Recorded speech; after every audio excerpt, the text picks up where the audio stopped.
Hello students, आज हम शुरू करने वाले क्लास 12th का ऑप्टिक्स का पहला टॉपिक प्रकाश का परावर्तन। जब प्रकाश की किरण किसी चिकने या पालिशदार तल से टकराकर उसका अधिकांश भाग वापस लौट आती है तो प्रकाश की इस घटना को प्रकाश का परावर्तन कहते हैं। ठीक है, देखिए यहाँ देखिए, ये चिकना और पालिशदार तल है। ठीक है, चिकना पालिशदार का मतलब जहाँ पे प्रकाश जाए और उससे टकरा करके वापस चली जाए। ठीक है, तो जब प्रकाश की किरण आती है और इससे टकराती है तो इसका अधिकांश भाग उसी माध्यम में वापस चली जाती है।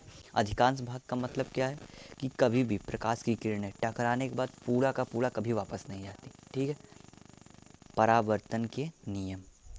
परावर्तन के नियम, आपतित किरण आपतन बिंदु पर अभिलंब तथा परावर्तित किरण तीनों एक ही तल में होते हैं। ठीक है, देखिए, आपतित किरण आपतन बिंदु पर अभिलंब तथा परावर्तित किरण तीनों एक ही तल में हैं। मतलब इसको हम एक कॉपी पे दिखा सकते हैं।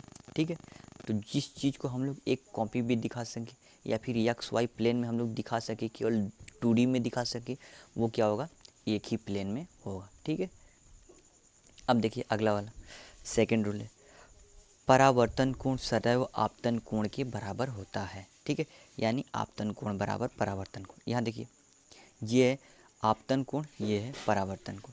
ये दोनों का मान क्या होता है, इसको हम लोग θ1 मान लेते हैं, इसको θ2 या फिर I या R मान लेते हैं। इसका मतलब θ1 इजकल टू θ2, ये हमेशा होगा। अगला टॉपिक है प्रकाश का अपवर्तन। प्रकाश का अपवर्तन क्या होता है, इसको देखिए, जब प्रकाश एक पारदर्शी माध्यम से दूसरे पारदर्शी माध्यम में प्रवेश करती है तो दूसरे माध्यम से जाने पर उसका वेग तथा दिशा बदल जाता है। इस घटना को प्रकाश का अपवर्तन कहते हैं।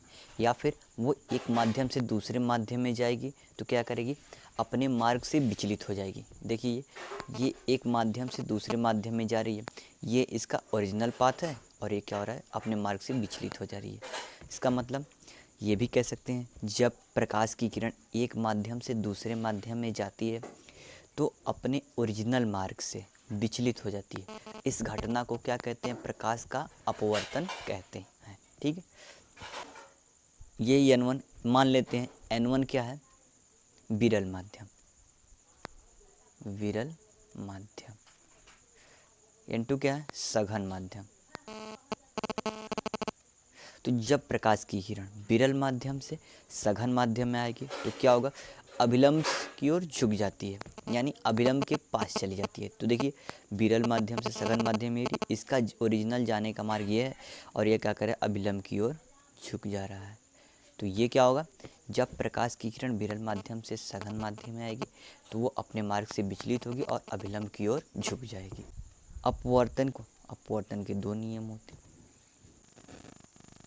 आपतन बिंदु पर अभिलंब आपतित किरण तथा अपवर्तित किरण, ठीक है, एक ही तल में होते हैं। इसमें भी देखिए, आपतित किरण अभिलंब आपतन बिंदु पर और अपवर्तित किरण तीनों एक ही तल में है। मतलब इसको भी हम एक्स वाई प्लेन में दिखा सकते हैं। ठीक ना, तो इसका मतलब ये तीनों एक ही तल में है। ठीक है, अब इसके दूसरे नियम को ध्यान से देखिएगा, इससे बहुत से क्वेश्चन पूछता है। ठीक है, आपतन कोण की साइन यानी ज्या, ठीक है, तथा एक निश्चित तरंग दैर्ध्य के लिए अपवर्तन कोण आर की साइन यानी ज्या का अनुपात एक नियतांक होता है।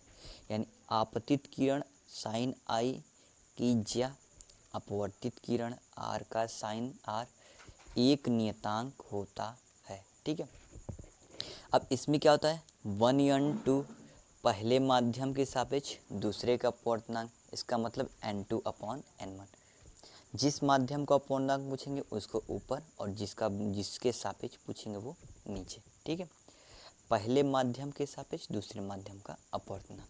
ठीक है, इतना क्लियर है। चलिए क्वेश्चन को डिस्कस कर लेते हैं। ठीक है, एक प्रकाश की किरण एक माध्यम से दूसरे माध्यम में प्रवेश करती है तो आपतन कोण 45 डिग्री तथा अपवर्तन कोण 30 डिग्री है।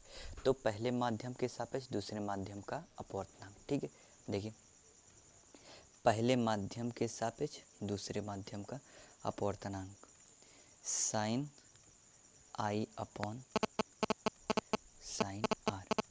आई का मान कितना है 45 डिग्री और आर का मान कितना है 30 डिग्री, यानी अपवर्तन कोण, आपतन कोण 45 डिग्री, अपवर्तन कोण 30 डिग्री। ठीक है, तो sine 45 upon sine 30 degree, 1/√2 sine 45 1/√2 and sine 30 degree 1/2।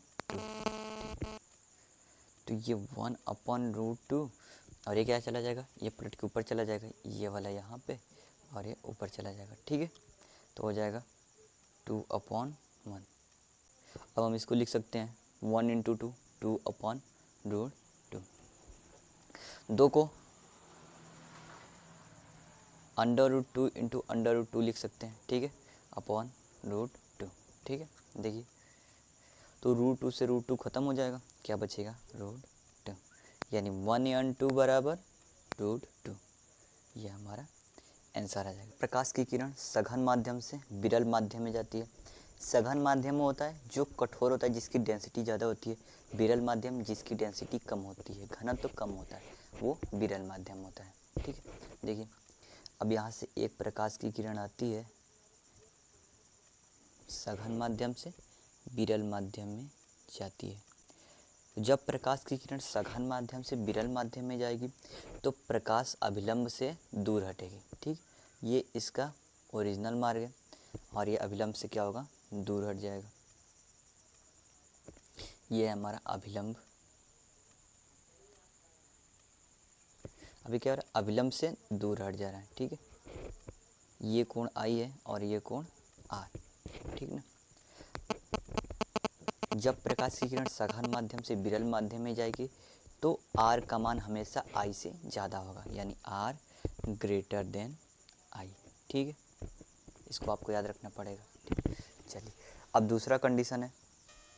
अब देखिए दूसरा कंडीशन है जब प्रकाश की किरण विरल माध्यम से सघन माध्यम में आती है। ठीक है, तो ये हमारा प्रकाश है, विरल माध्यम से सघन माध्यम में आती है तो अभिलंब से पास चली जाती है, यानी अभिलंब की ओर झुक जाती है।